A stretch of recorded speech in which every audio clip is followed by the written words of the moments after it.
Hello friends, आप सभी कैसे हो। तो आज हम लोग देखने वाले हैं बिहार बोर्ड मैट्रिक पर आधारित साइंस का चैप्टर 3 धातु एवं अधातु का VVI ऑब्जेक्टिव क्वेश्चन। तो चलिए शुरू करते हैं। पहला, विद्युत अपघटनी परिष्करण में अशुद्ध धातु को बनाया जाता है। ए एनोड, बी कैथोड, सी अपघट्य, डी इनमें सभी। पहला का हो जाएगा आंसर ए एनोड। दूसरा, सीसा और टिन की मिश्र धातु को कहते हैं। ए सोल्डर, बी स्टील, सी गन मेटल, डी उपधातु। इसका करेक्ट आंसर हो जाएगा 2 का ए सोल्डर।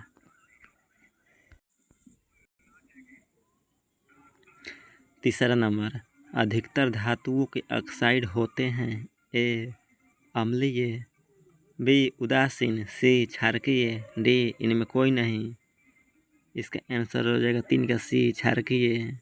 अधिकतर धातुओं के ऑक्साइड होते हैं क्षारकीय। 4 नंबर पर चलते हैं।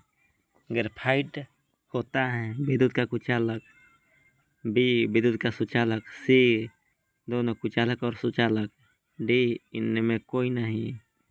इसका हो जाएगा आंसर बी विद्युत का सुचालक। ग्रेफाइट होता है विद्युत का सुचालक। 5 नंबर, कौन सबसे अधिक अभिक्रियाशील धातु है। A magnesium, B calcium, C sodium, के डी पोटेशियम। 5 का आंसर हो जाएगा डी पोटेशियम। कौन अधातु होते हुए भी चमकीला होता है। ए कार्बन, बी ब्रोमीन, सी आयोडीन, डी इनमें से कोई नहीं। इसका करेक्ट आंसर हो जाएगा सी आयोडीन। अधातु होते हुए भी चमकीला होता है आयोडीन।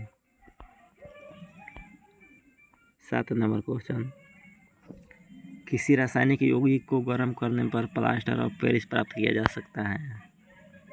ए विरंजक चूर्ण, बी जिप्सम, सी चूना पत्थर, डी कच्चा चूना। इसका आंसर हो जाएगा 7 का बी जिप्सम।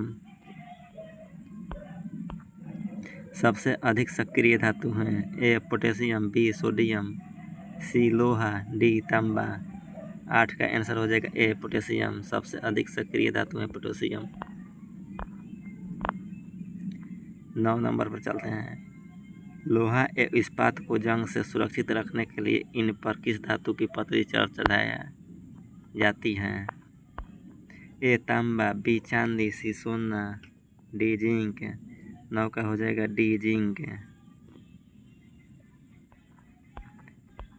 10 नंबर, कौन सा अधातु कमरे के ताप पर द्रव होता है। ए ब्रोमीन, बी पारा, सी तांबा, डी एल्युमिनियम। 10 का हो जाएगा ए ब्रोमीन। ब्रोमीन अधातु कमरे के ताप पर द्रव होता है। 11 पर चलते हैं। बक्साइट निम्नलिखित में से किस धातु का अयस्क है। A magnesium, B sodium, C aluminium, D barium.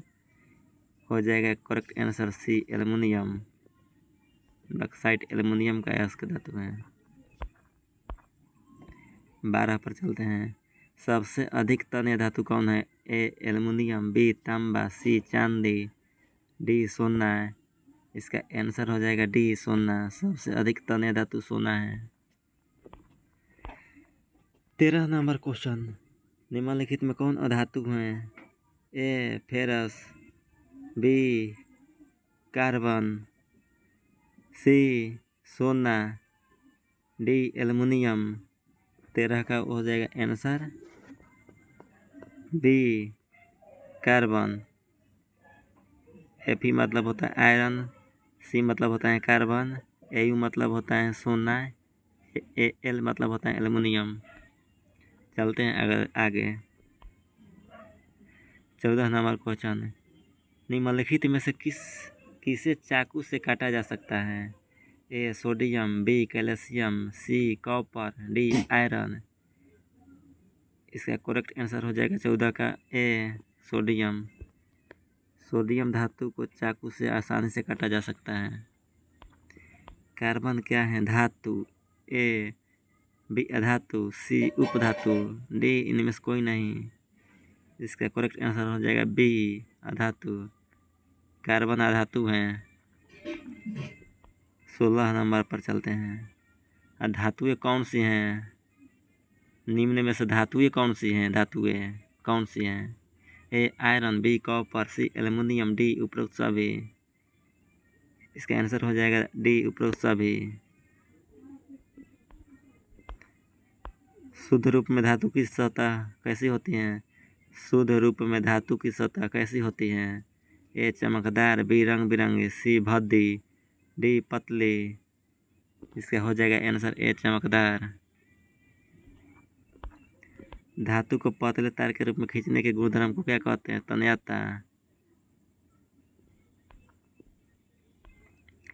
1 ग्राम सोने से कितनी लंबी तार बनाई जा सकती हैं? 2 किलोमीटर, 5 किलोमीटर, 4 किलोमीटर, 6 किलोमीटर। इसका करेक्ट आंसर हो जाएगा 19 का ए 2 किलोमीटर। धातु की तुलना में धातुओं की संख्या कितनी होती है? धातुओं की तुलना में अधातुओं की संख्या कितनी होती है? ए अधिक, बी कम, सी बराबर, डी बहुत अधिक।